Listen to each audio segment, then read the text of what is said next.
tentar explicar um pouquinho de como funciona o modelo de perdão cristão, especialmente católico, dominante no Brasil, para o modelo de perdão judaico.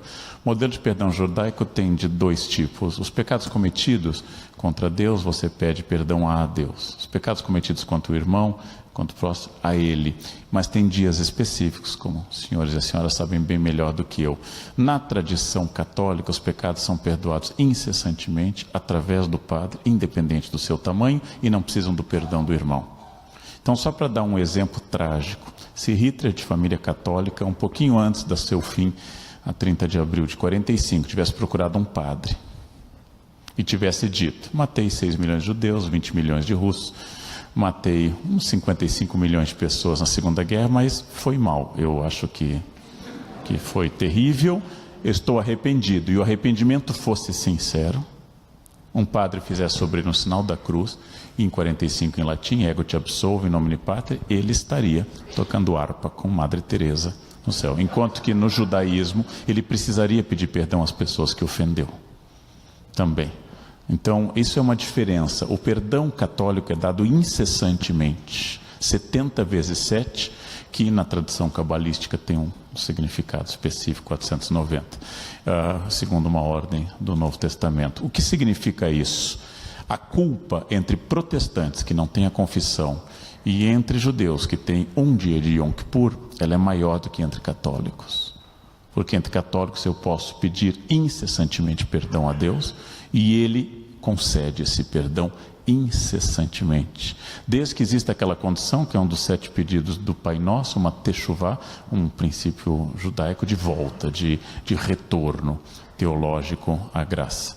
Então, qual é a diferença? A culpa no judaísmo é um pouco mais complexa, porque há um perdão específico, mas há a noção de povo eleito. E a noção de povo eleito, ela é estranha ao catolicismo, porque já católico em grego quer dizer universal. O que significa isso na prática cultural, pegando Weber e pegando Viana Moog? Uma pessoa no Brasil acha que será perdoada incessantemente, basta o arrependimento. Então, quando eu digo, eu roubei, mas foi mal, eu não preciso techuvá a volta, eu não preciso reparar o dano que eu fiz. Eu não preciso reparar o dano que eu fiz, basta o arrependimento. A nossa cultura é permissiva. Meu analista, Contado Caligares, no seu primeiro livro, diz que falta no Brasil o que o francês chama de goût de l'effort, o gosto do esforço. Ou seja, a criança é colocada no piano no Brasil, de classe média, ela toca uns meses, quando chega no anon, ela desiste. Depois ela é colocada no balé, quando o pé dói, ela sai. E assim, ao longo de uma vida, uma criança de classe média passou por todas as experiências de formação humana, sem nunca ter se tornado violonista, violinista, pianista ou bailarino. Falta o goût de l'effort, falta essa questão da insistência no método, na ordem, naquela questão tão presente entre imigrantes, de que a criança é uma espécie de chantilly, batendo cresce. Quer dizer, ela precisa colocar. Faltam aquelas frases autoritárias da cultura dos meus avós, em que minha mãe dizia algo e eu dizia, mas por quê? Ela disse, qual parte do não você não entendeu? Ou então meu pai, um pouco mais direto como jurista, né? Eu sou contra, pai, para ser contra e ter voto nessa casa, para ter CPF ativo.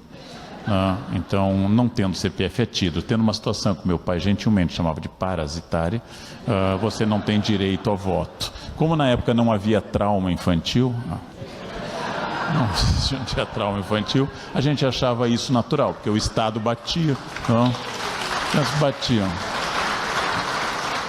Então, o que eu acho que a diferença é a noção de que eu posso incessantemente ser reintegrado à ordem. Só para dar um exemplo fora do universo católico, um adventista, que seria um cristão no limite entre o Antigo e o Novo Testamento, já que guarda o sábado, segue uma linha kasher, um adventista, uma vez detectado que ele é adúltero, ele é expulso da comunidade mediante um anátema, mediante uma excomunhão, e ele não pode mais voltar, nunca mais. A comunidade não tem perdão. Um católico pode voltar sempre, desde que se arrependa. E a Igreja Católica, que está na marca da nossa produção, estabeleceu o código mais duro moral de todas as religiões. Lembre que o código católico para casamento é mais duro que o islâmico, já que não permite divórcio, não permite aborto nem no caso de estupro, não permite nada, praticamente nada. Enquanto que o judaísmo aceita o divórcio, segundo o livro de um grande rabino norte-americano, os anjos choram, mas às vezes é necessário. Ou seja, o divórcio existe, mas ele é aceito. Na Igreja Católica ele nunca existe, não há divórcio na Igreja Católica. É para sempre mesmo. Ainda que se possa declarar nulo o sacramento. Mas o que significa isso? O padre tem um código duríssimo, mas na prática ele não é exercido. Se o padre dissesse ao dar a comunhão: aproxime-se quem não tiver vendido pílula anticoncepcional, pecado mortal na Igreja Católica. Quem não tiver receitado pílula anticoncepcional, quem duvidar da virgindade de Maria, pecado mortal de qualquer dogma, quem duvidar do nascimento miraculoso de Jesus, quem duvidar da infalibilidade do Papa, quem tiver desejado a mulher do próximo, porque diz o Evangelho que quem pensou na mulher do próximo já cometeu adultério, o que elimina praticamente a humanidade. Tudo isso é verdade, só que se o padre dissesse isso, ninguém tomaria comunhão, nem ele. Ninguém tomaria comunhão. Então, esse é o código duríssimo, mas ao dificultar o caminho da graça, eu facilito o pedágio da salvação. Ou seja, me torno um instrumento que faz com que eu volte à igreja e peça perdão. Tal como no Brasil, bem lembrado aqui antes, o político envolvido em processo de corrupção, como Collor, se candidata novamente e ganha e volta porque ele repensou isso, né? Não existe a ideia do nunca mais, a ideia associada a Shoah, né? Nunca mais, não existe. Ganha e volta permanentemente. Então, isso é um pouquinho mais complexo de entender como funciona a nossa prática cultural, informada pelo catolicismo, religião de Estado até 1889, até a separação de 1890 e a Constituição de 1891, de tal forma que eu possa viver dentro de novo do código da interpretação. Exemplo, Sexta-feira Santa, dia mais doloroso para a tradição católica, cristã em geral, dia da morte. Jesus, 14 de Nissan, Sexta-feira Santa, o que acontece? Os católicos têm que demonstrar sofrimento comendo bacalhau, lagosta e camarão. E não podem comer carne vermelha, ou fígado, ou carne moída, está afastado, mas podem comer camarão. E é difícil explicar a uma criança que é um dia de dor, é um dia de sofrimento, e por isso nós vamos comer bacalhau.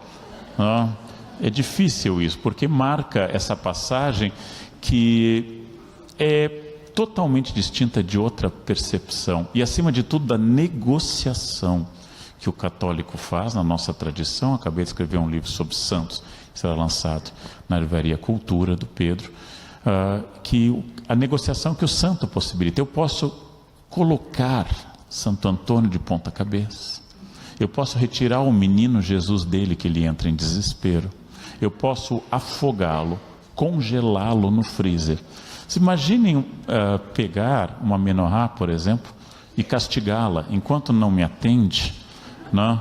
Imaginem essa negociação e o sentimento trágico que isso acompanha. Se eu conseguir tal coisa, eu vou ir de joelhos a tal lugar. Que pai exigiria do filho sacrifício de sangue? Que pai exigiria esse sacrifício de sangue? Então, essas ideias que são, apesar de vocês viverem diluídos num mundo de maioria cristã, ou de cultura cristianizada, mais do que de comportamento cristão, é preciso entender que existe um outro comportamento. Coisa que eu notei, por exemplo, quando era professor no IAVNE, o caráter direto. Eu ia falar a uma mãe sobre a turma do filho dela. Não, professor, fale só do meu filho. Diretamente.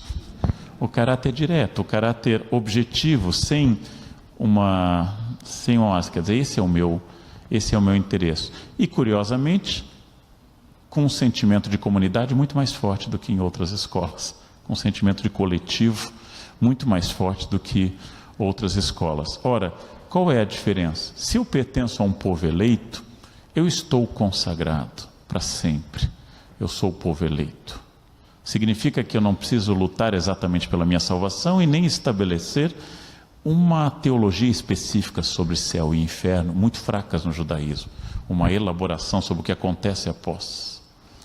Mas apenas como normas. O luto da esposa será de 1 mês, o dos filhos será de 1 ano. Pronto. É uma norma. Quanto tempo entre carne e leite? Cada família decide individualmente. E na prática, talvez mais ainda na CIP, o que é parve depende do olho individual e daquele momento. Então, o que significa isso? É uma capacidade de negociação que é diferente na tradição alemã. A tradição luterana da minha mãe, só para dar um exemplo, briga-se muito pouco, porque uma vez se brigando, não tem reconciliação. Minha avó brigou com o irmão dela no dia do seu casamento, porque ele fez uma crítica, ela o expulsou da festa no dia do seu casamento em 1935. Meu avô morreu em 1971, eu fui testemunha aos 8 anos, o irmão voltou para prestar vênias ao falecido, e minha avó disse: nós não nos reconciliamos, não entre no velório. Quer dizer, isso é praga, aquelas pragas polonesas, tremendo a mão, né? Quero que você seja uma cebola de ponta cabeça, que me ensinou minha amiga Irene Berger, pragas em Yiddish. Essa é uma praga permanente.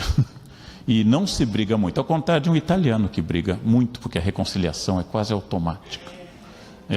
Talvez por uma influência católica. Talvez, exatamente. Então, é difícil entender, mas é uma outra concepção de Deus, do caminho para o céu e da negociação que eu faço para estar no céu através das práticas. A esse respeito. Tudo é muito diferente de outras tradições e causa um pouco de espanto, né? Eu adoro naquele filme francês Qu'est-ce qu'on fait un bon Dieu? Acho que é uma família francesa, tem 4 filhas, uma casa com judeu, uma com árabe, um com um chinês e a última casa, enfim, com um católico, mas que é um africano. E aí a mãe está apresentando a creche, o presépio, e aí a mãe católica diz: esse é o menino Jesus que é Deus. Aí o genro judeu e o genro, a vovó está exagerando, ele é no máximo um profeta. Essa é uma negociação permanente com o sagrado, que caracteriza uma coisa que eu só aprendi em São Paulo, que não existe na minha família. Você quer ir comigo? Não, obrigado, eu não posso. Mas nem, não quer mesmo? Eu disse, como eu disse antes, não. Mas e só um pouquinho, você não quer? Olha, caso você tenha dúvida, não. E de novo, não, né? Mas sim, não tem jeito, então. Isso é estranho ao meu universo. Mas isso é muito brasileiro. Isso é absolutamente brasileiro. E essa interpretação permanente e a característica complicada de se resolver coisas que caracterizam a nossa cultura. E é difícil entendê-la de fato. Mas também, para encerrar, acho que o lado positivo disso é que é muito difícil constituir, felizmente, fascismo no Brasil. Porque pressupõe fila, muito tempo em ordem, saudação, um não chega, o outro está atrasado, o outro não fez, não dá para fazer aquela coisa em Nuremberg, assim, todo mundo em fila, porque é muita norma para isso. Como eu trabalho com a ideia de preconceito na Unicamp, faz parte da minha pesquisa, eu tive o doloroso dever de entrevistar 6 neonazistas em Niterói, 6 moços de melanina intensa, e eu tentei saber deles se eles sabiam vagamente o que era o nazismo, que se implantado seria inaugurado com a ida deles a um campo de extermínio. E descobri que não. O neonazismo deles era tão sincrético quanto toda a religião brasileira. E aí eu lembrei de uma apresentadora de televisão que disse, eu tornei isso um artigo, ela disse, eu sou tão católica que em outra encarnação devo ter sido freira. E eu pensei, o catolicismo considera a reencarnação heresia. O Papa Pio IX declarou reencarnação. Ela é tão católica, não tem a menor noção do que seja o princípio da reencarnação, da metempsicose, comum a muitas religiões, menos ao catolicismo. comum a muitos cristianismos, inclusive. Mas é curioso, essa nossa capacidade de adaptar permanentemente as coisas e adaptá-las a um perdão permanente também, que é o nosso lado bom e é o nosso lado terrível. Também a dificuldade de construir civilização sem normas, e o futuro, já que nós tocamos isso, estaria na coerção, na norma clara e no consenso dado pela educação, ou seja, campanhas educadoras de trânsito ao lado de radares e multas. E a junção das duas coisas tendem a mudar as pessoas a médio e longo prazo. Educação e coerção e consenso. Quer dizer, radares e campanhas, muita educação e muitos policiais. Como se fez em Brasília para ensinar a não passar na faixa de segurança, e hoje Brasília é a única cidade do Brasil onde a faixa de segurança tem significado real. Aqui em São Paulo, se você fizer assim, vai para o IML com o nessa posição. Nessa, e não vai fechar a gaveta, vão ter que quebrar, né? Isso é uma diferença.